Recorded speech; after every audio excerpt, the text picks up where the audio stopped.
በስመ አብ ወወልድ ወመንፈስ ቅዱስ አሐዱ አምላክ አሜን። አንድ አምላክ በሚሆን በአብ በወልድ በመንፈስ ቅዱስ ስም ግንቦት 23 በዚች ቀን ሐዋርያው ቅዱስ ዮልዮስ አረፈ። የዚህም ቅዱስ ትውልዱ ከይሁዳ ነገድ ከእስራኤል ልጆች ከቤተ ገብርኤል ነው። የክብር ባለቤት ጌታችን ኢየሱስ ክርስቶስም መረጠው። ከ72ቱ አርድእትም የተቆጠረ የሆነ የመንፈስ ቅዱስንም ሀብት ከሐዋርያት ጋር ተቀበለ። ከእነርሱም ጋር ታላላቅ መከራም ደርሶበታል። ከዚህ በኋላ ሐዋርያት በአንብሮተ እድ ኤጲስቆጶስነትን ሹመው ከእንድራኒቆስ ጋር በሀገሮች ውስጥ እንዲሰብክ ላኩት። እንድራኒቆስም ባለፈው ዕለት ባረፈ ጊዜ ይህ ቅዱስ ዮልዮስ ገንዞ ቀበረው። ከዚህ በኋላ ከእርሱ እንዳይለይ ወደ እግዚአብሔር ጸለየ። በማግስቱም ዛሬ አረፈ።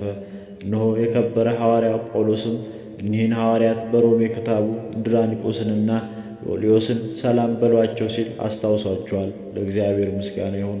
እኛንም በአባቶቻችን ሐዋርያት ጸሎት ይማረን፣ በረከታቸው ከእኛ ጋር ትኑር ለዘላለሙ አሜን።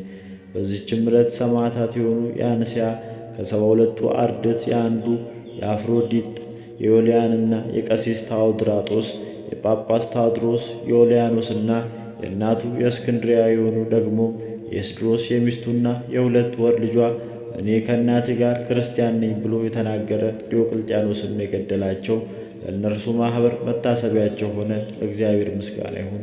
እኛንም በእኒህ ቅዱሳን ጸሎት ሰማዕታት ይማረን፣ በረከታቸውም ለዘላለሙ ትኑር አሜን።